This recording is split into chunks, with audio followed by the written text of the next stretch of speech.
Saat ini, Anda sedang mendengarkan Radio Era Baru.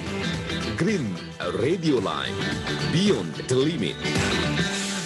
Halo, selamat sore. Assalamualaikum warahmatullahi wabarakatuh. Sahabat Green, senang sekali saya Rafzal Zamzali bisa kembali menemani Anda di program New Mahoni Masyarakat Hutan dan Nasib Negeri. Kita berbincang soal isu dinamika dan problematika pembangunan lingkungan hidup yang terjadi sepanjang waktu di Indonesia dan secara umum apa yang terjadi di Indonesia dan secara khusus apa yang terjadi di Provinsi Riau. Dari berbagai macam aspek, perspektif, dimensi ya, sosial, ekonomi, politik, budaya, lingkungan hidup, dan macam-macam pokoknya kita bicarain di Nasib Negeri ini. Nah, Anda bisa mendengarkan kami seperti biasa di live streaming kita di www.greenradioline.id atau juga bisa mendengarkan di aplikasi streaming YouTube kita dengan pencarian Green Radio Line. Selamat bergabung dan selamat mendengarkan.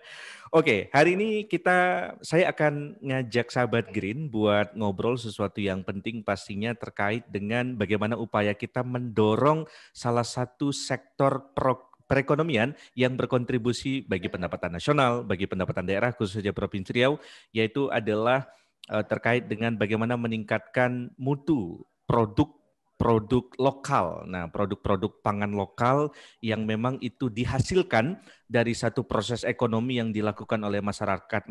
Bisa saja masyarakat desa di wilayah Desa Peduli Gambut atau masyarakat desa yang memang berhimpitan ruang hidupnya dengan kawasan hutan yang hari-harinya menggantungkan prospek ekonomi di situ dan lain sebagainya.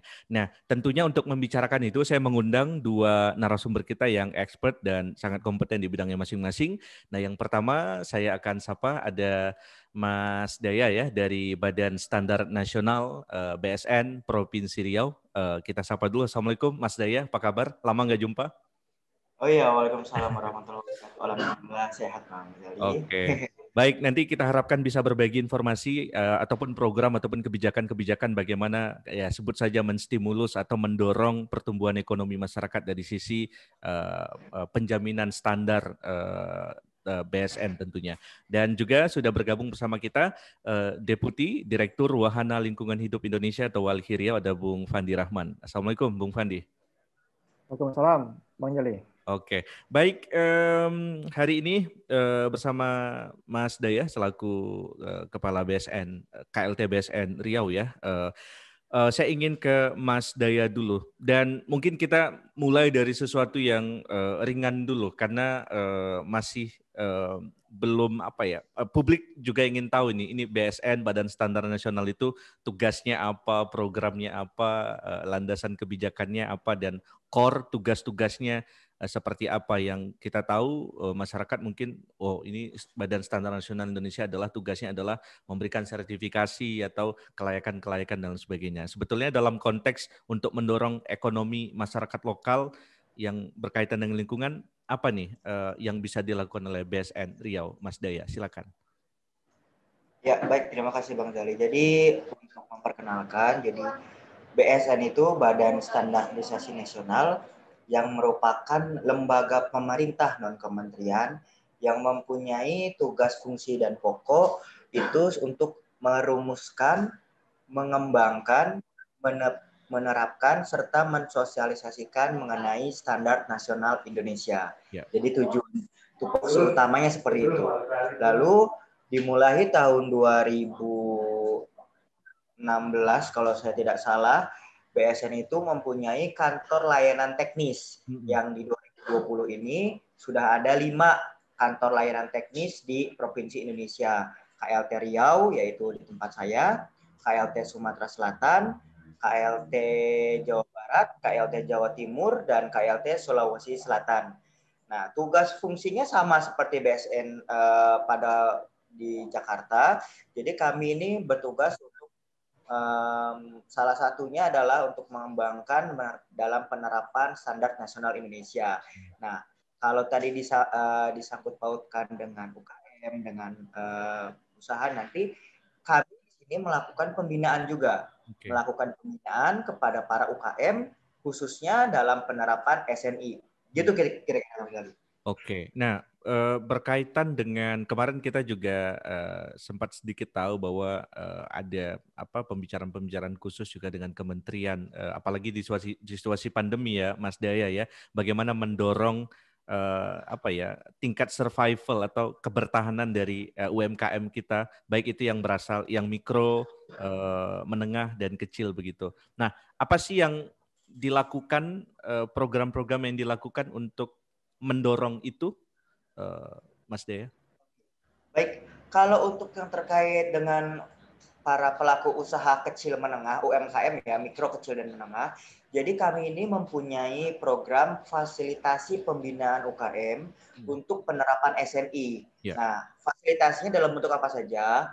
Pertama, kita fasilitasi dari biaya sertifikasinya, biaya pengujian, serta biaya pemeliharaan SNI-nya tuh kita fasilitasi. Nah, dari sisi non-finansialnya, kita membantu para UKM bagaimana mereka untuk menyusun sistem dokumen mutu sehingga nanti penerapan dari kualitas konsistensi penjagaan kualitas mutu produknya itu tetap terjaga gitu Bang Jali. Jadi selain fasilitasi pembiayaan, kami juga memfasilitasi pembinaannya. Tuh. Nah, terkait kemarin dengan kerjasama dengan beberapa kementerian, jadi BSN itu nggak bisa sendiri. Jadi kami itu bersinergi dengan kementerian, berbagai kementerian, akademisi, komunitas, dengan dinas. Nah, itu untuk bersinergi bagaimana kita bersama-sama memajukan dari UKM. Saat ini kami bekerjasama dengan Kementerian Koperasi dan UKM, Kementerian Perindustrian, Perdagangan, lalu nanti di level daerahnya, contohnya di wilayah KLT Riau, kami berkoordinasi dengan dinas-dinas terkait seperti Dinas Perindakop dan UKM, terus kita juga berkoordinasi dengan para komunitas. Kebetulan kami dekat dengan komunitas Caraka yang ada di yang punya Bu Noni kalau nggak salah ya, mungkin Bang Zali kenal ya, yang kebetulan beliau juga menjadi ketua PPJI di Riau ini. Juga kami mengoptimalkan kerjasama dengan para BUMN yang kemarin kita kerjasama dengan ada namanya Rumah Kreasi BUMN punya Pertamina. Nah, itu kami bekerja sama bagaimana kita sama-sama yuk kita dorong untuk memfasilitasi para UKM ini. Gitu Bang Zali. Oke. Mas Daya, apa yang kemudian menjadi plus atau untungnya kemudian ketika pelaku usaha mikro, menengah, dan kecil itu mengurus begitu atau ber-SNI begitu? Apa yang kemudian menjadi penting? Ya, betul-betul. Ini pertanyaan krusial sebenarnya. Pertanyaan dasar. Kenapa sih harus SNI gitu kan? Jadi seperti yang kita tahu, mulai tahun 2015 Indonesia kan masuk era MEA, Masyarakat Ekonomi ASEAN, di mana seluruh negara yang tergabung dalam anggota ASEAN itu ini berperang dalam tanda kutip di bidang perdagangan. Jadi mereka tuh melakukan perdagangan secara bebas dan negara tidak diperkenankan atau tidak diperbolehkan melakukan trade barrier. Jadi dia tidak boleh menghalangi dengan tarif masuk segala macam menyulitkan. Satu-satunya hal yang bisa kita lakukan untuk memfilter produk-produk luar negeri yang tidak berkualitas adalah dengan standar. Misalkan contoh gini, produk dari Cina, produk dari Vietnam, Malaysia, Thailand untuk masuk ke Indonesia, khusus untuk misalkan produk yang terkait SNI wajib, mereka harus memenuhi SNI-nya dulu, baru bisa beredar di pasaran.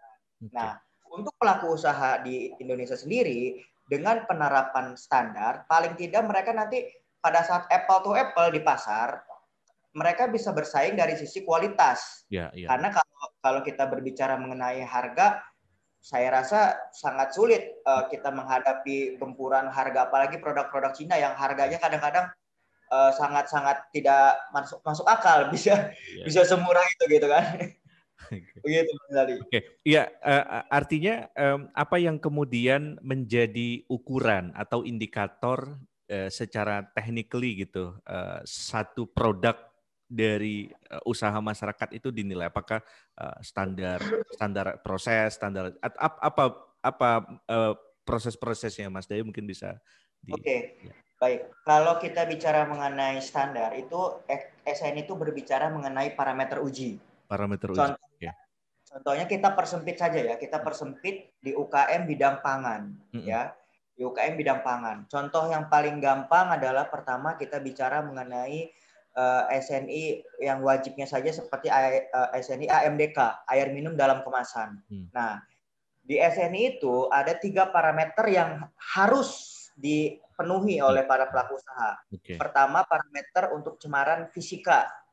Cemaran fisika itu cemaran benda-benda asing. Jadi nggak boleh itu nanti ada air minum, ada berambutnya, batunya, apanya gitu ya, sampah. Nah, yang kedua adalah cemaran kimia. Nah, cemaran kimia ini seperti apa? Contohnya pH-nya, kandungan zat terlarut, mineral-mineral besi dan sebagainya, itu ada batas maksimumnya. Ada batas maksimum, ada batas minimum. Lalu yang ketiga adalah cemaran biologi. Nah, cemaran biologi ini terkait ya cemaran mikroba ya, bakteri, salmonella, E. coli dan sebagainya. Nah, untuk produk pangan, 3 parameter ini yang harus mereka penuhi. Artinya, kalau mereka sudah memenuhi SNI, nah parameter 3 ini mereka sudah aman gitu. Ya. Oke. Nah, saya ingin tanya bagaimana dengan kalau kita berbicara produk-produk masyarakat desa begitu. Ini kan banyak juga tuh, apalagi sagu, lalu produk kalau di Gambut tuh ada nenas, ada jahe, ada yang memang ekonomi bawah lah gitu, Mas Daya. Itu bagaimana menginline-kannya dalam prosedur-prosedur teknis SNI begitu? Oke, jadi gini, kebetulan sekali November akhir kemarin saya dari Meranti. Saya dari Meranti, kebetulan kami ada binaan BUMDes. BUMDes itu badan usaha milik desa ya. Badan usaha milik desa di Desa Kundur kalau saya tidak salah. Desa Kundur, oke. Itu produknya adalah air minum dalam kemasan. Uniknya adalah mereka itu bisa memproduksi air minum dalam kemasan yang berasal dari air gambut. Nah, seperti kita tahu air gambut itu kan warnanya cenderung ke merah kecoklatan ya. Lalu dengan pH-nya yang asam, juga dengan banyak kandungan organik. Nah, secara parameter memang tidak layak untuk dikonsumsi. Nah, tapi mereka akhirnya bisa menemukan solusi. Nah, itu kita ke sana, kita bantu dari bagaimana sih penerapan CPPOB. CPPOB itu cara produksi pangan olahan yang baik. Nah, kalau untuk UKM pangan, CPPOB itu wajib tuh paling tidak. Nah, kita kasih tahu nih bagaimana cara mereka memproduksi yang baik, menjaga sanitasi. Terus kita kasih tahu juga bagaimana menyusun sistem dokumen mutu yang baik dan benar. Juga kita kasih tahu perbaikan dari alur produksi seperti itu. Nah, pertanyaannya begini, apakah mampu UKM seperti itu, gitu kan?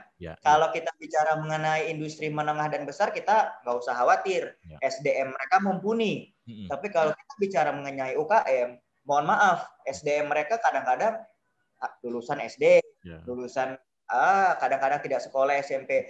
Nah, itu merupakan tantangan sendiri nih Bang Zali untuk bagaimana UKM adalah usaha kecil menengah. Kita semua tahu. Tapi tidak selamanya mereka begitu terus, mereka harus naik kelas.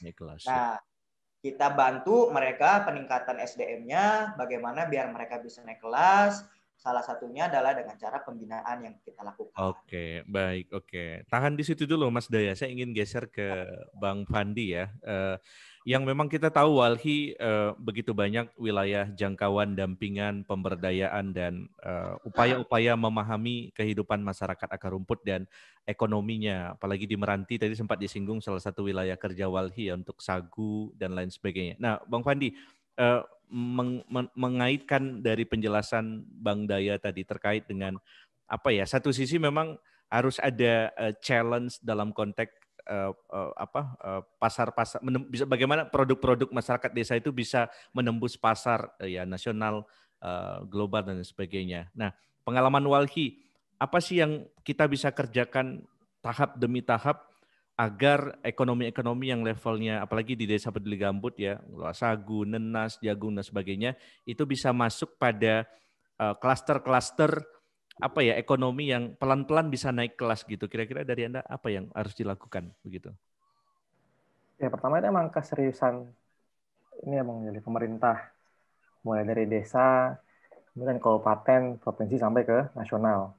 Kemudian tadi yang juga Bang Daya sampaikan memang itu kondisi real di lapangan ya. Ya.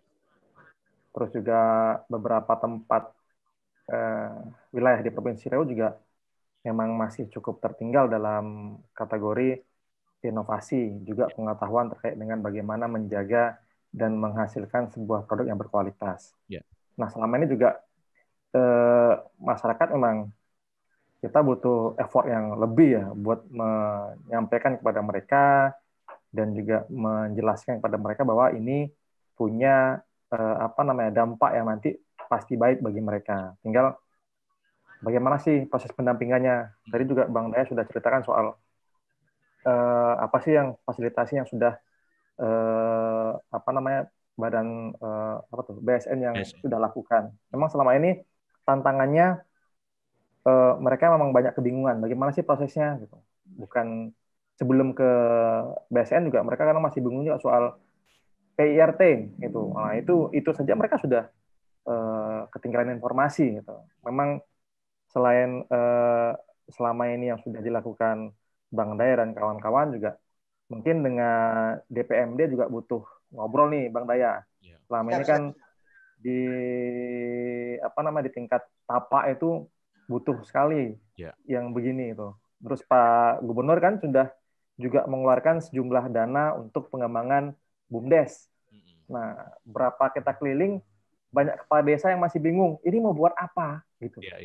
Mau dijadikan apa? Duitnya ada, bahan baku ada, tapi nanti siapa yang mengelola, terus bagaimana caranya, terus ya saya nih Bang berpikir sendiri, nggak tahu mau curhat sama siapa. Nah, mungkin nanti Bang Daya bisa bantu nih jadi teman curhatnya para kepala desa nih, supaya inovasi apa yang bakal mereka hasilkan gitu. Juga tantangannya kan selama ini ada uang untuk BUMDes. Nah, mereka melihat yang selama ini sudah ada kayak air galon, kemudian sebagian besar simpan pinjam, juga kedai bahan bangunan dan logistik itu. Sementara terkait sumber daya katakanlah mereka punya sagu, punya madu, punya nanas. Nah, ini kan bisa menghasilkan produk turunan yang katakanlah tidak cepat busuk dan punya nilai tambah yang cukup bisa mengangkat ekonomi mereka gitu. Nah, penting juga bagaimana mereka punya kemampuan terkait dengan menyusun sistem dokumen mutu dan bagaimana juga belajar supaya ya mereka juga harus leveling lah dari level yang sekarang supaya mereka mampu bersaing dan juga dalam kondisi yang sekarang ya insya Allah dipermudah dengan platform online yang nggak harus orang datang tapi mereka bisa mengirim dari jarak jauh. Nah, penting juga sekarang kita punya sumber daya yang katakanlah bisa untuk didik juga bahan baku yang banyak, ya ini juga menjadi sebuah potensi yang pastinya bakal meningkatkan ekonomi masyarakat dan juga pastinya mereka mampu bersaing di tingkat nasional maupun internasional. Oke, kalau bicara meranti, Bang Fandi, kan Walhi cukup banyak tahu nih soal meranti. Sebetulnya geliat ekonominya yang lebih mengarah pada urusan-urusan pengurusan standarisasi itu seperti apa? Apakah memang sudah pelan-pelan diurus atau seperti apa? Sagu segala. Ya, kemarin tuh di kawan-kawan LPHD Meranti juga sudah mulai membentuk kooperasi ya. Kemarin juga sama Bang Teten sudah komunikasi soal itu. Dan juga memang sekarang masih kendala terkait dengan fasilitas terkait dengan meningkatkan kualitas produknya. Nah, selama ini betul mereka menggunakan air gambut. Jadi sagu dan pati sagunya itu tidak bersih. Nah, sementara pas di sebelahnya itu ada pabrik sagu perusahaan ya, skala perusahaan yang memang kalau dibandingkan ya kualitasnya masyarakat memang masih tertinggal. Tapi penting mereka dibina ya karena komoditinya cukup luar biasa di Meranti dan sekitarnya untuk sagu sendiri. Dan sekarang juga bakal didorong sentra sagu terpadu di sana ya. Tapi pastinya kilang sagu tradisional punya cerita sendiri terkait dengan peningkatan ekonomi masyarakat. Oke, baik. Kan itu sagu udah sampai ekspor ya yang di Meranti ya? Sudah. Selama ini cuman masih statusnya sagu basah, jadi belum jadi sagu kering atau produk yang lain. Oke, baik. Nah, Bang Daya merespon itu bagaimana kemudian ya saya ingin ke Mas Daya. Mas Daya merespon tadi apa yang disampaikan oleh Bang Fandi ya terkait bagaimana memang menembus apa ya informasinya biar supaya sampai di level tapak seperti itu. Eh, ada nggak inovasi atau strategi-strategi yang ya di luar kotak lah gitu ya, out of the box gitu dari BSN? Apa tuh Mas Daya? Ya, terkait pola kerjasama ya. Jadi memang betul. Saat ini saya butuh juga nanti ke depannya nih dengan Bang Fandi ya. Kita kolaborasi nih di tahun 2021 ke depan. Mungkin kami butuh banyak kerjasama dengan pihak-pihak di luar pemerintah tentunya. Karena kadang-kadang mereka yang lebih punya data rigid, terutama di daerah-daerah pedalaman. Nah, yang seperti saya bilang tadi sebelumnya, kami juga banyak melakukan kerjasama dengan beberapa komunitas, termasuk yang sering kami lakukan kemarin dengan komunitas Caraka, yaitu untuk bagaimana pembinaan dari UKM. Nah, kedepannya juga mungkin strateginya akan kurang lebih sama seperti tahun sebelumnya, cuma kolamnya yang kita tambah. Gitu. Kolam yang kita tambah, karena kalau untuk kita mengandalkan dari peran pemerintah sendiri, yang ya seperti kita tahu lah, kadang-kadang tangan pemerintah dari pusat tidak bisa menjangkau sampai ke pedalaman-pedalaman. Nah, caranya ya kami dengan asosiasi, komunitas, dengan para akademisi, bahkan dengan para aktivis-aktivis pun kami buka lebar-lebar. Kita diskusi bareng apa yang bisa kita lakukan bersama gitu Bang Gali. Oke. Mengenai produk-produk pangan begitu yang menjadi binaan atau yang memang sudah terfasilitasi dari BSN sendiri di Riau khususnya, jenis-jenis produk apa saja Mas Daya? Oke, baik. Jadi saat ini di tahun 2020 kami ini sudah masuk 50 totalnya 56 UKM. Baru 56 UKM 56, ya. Yang itu tersebar di wilayah saya. Nah, wilayah kami itu walaupun kami namanya KLT BSN Riau, tapi wilayah kami meliputi Aceh, Sumatera Utara, Sumatera Barat, Riau, dan Kepulauan Riau. Di Riau sendiri ada sekitar 32 kalau saya tidak salah ingat, sekitar 32 UKM, baru segitu, baru 32.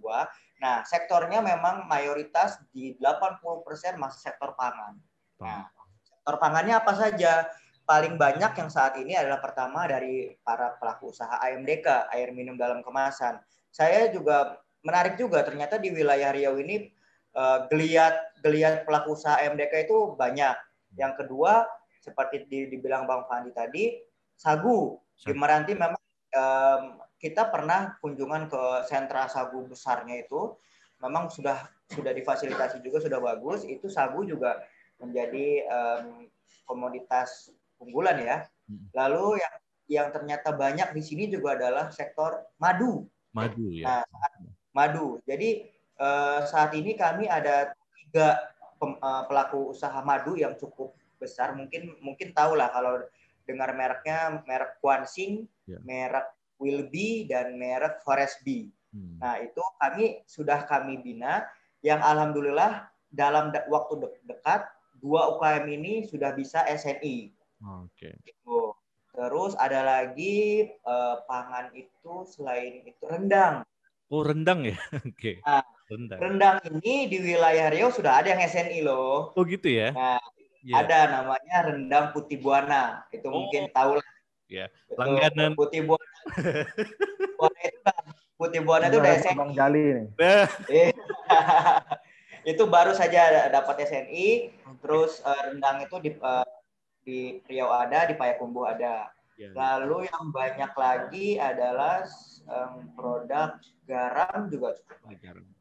Nah, tapi untuk produk-produk inovasi seperti turunan nanas ya. Nanas itu kan banyak turunannya ya. Ya. Nah, sayang sekali justru tidak banyak pelaku usaha yang menggeluti di turunan nanas. Mungkin banyak pelaku usaha, petaninya banyak, pelaku usahanya pun banyak. Tapi gini, kalau kita ngomongin untuk bisa dia SNI, nah ada persyaratan-persyaratan tertentu yang harus mereka penuhi sebelumnya, seperti legalitas hukum harus sudah ada, boleh dalam bentuk izin IUMK boleh, harus ada NIB, merek dan sebagainya. Nah, untuk nanas itu sendiri sekarang masih dikelolanya perumahan, artinya mereka belum digarap dengan baik. Sayang sekali, padahal potensinya besar sekali kan, apalagi di Kabupaten Kampar situ ya. Ya. Itu prosesnya berapa lama, Mas De ya, sampai pada proses SNI-nya keluar itu berapa lama tuh? Makan waktu berapa? Nah, kalau kita bicara mengenai proses itu sangat fluktuatif. Normalnya jika kita tidak bicara halangan ya, normalnya itu mungkin sekitar 3 bulan sudah selesai. Kalau tidak ada masalah. Masalahnya apa? Pertama, untuk legalitas perusahaannya sudah aman semua, sudah tidak perlu lagi diperbaiki. Yang kedua, jika produknya pada saat diuji tidak ada pengulangan, tidak harus diuji ulang itu. Terus yang ketiga, tentunya jika tidak ada antrian yang panjang nanti pada saat masuk ke lembaga sertifikasi produk, itu 3 bulan 4 bulan sudah selesai lah. Nah, itu bisa berubah kalau permasalahannya semakin pelik, apalagi nanti pada saat ada perbaikan dokumen, perbaikan uji produk dari pelaku usaha sendiri kadang-kadang lama. Ya semangat orang kan naik turun ya. Jadi ada yang sampai 3 tahun, ada yang sampai 2 tahun gitu, Pak Bang Zali. Baik. Oke. Kita break dulu, Bang Daya, Bang Fandi. Nanti saya ingin masuk ke Bang Fandi juga. Seperti apa lalu kemudian ini menjadi bagian yang yang juga didorong nih oleh teman-teman LSM ya atau NGO ya terkait dengan peningkatan mutu dari hasil produk yang punya nilai ekonomi. Nah, saya pikir mungkin di situ bisa ketemu antara BSN dan NGO ya. Nah, sahabat Green, nanti kita akan lanjutkan kembali seperti apa kemudian perbincangan kita nanti tetap di New Mahoni, Masyarakat Hutan dan Nasib Negeri. Kita akan segera kembali selepas pariwara berikut ini.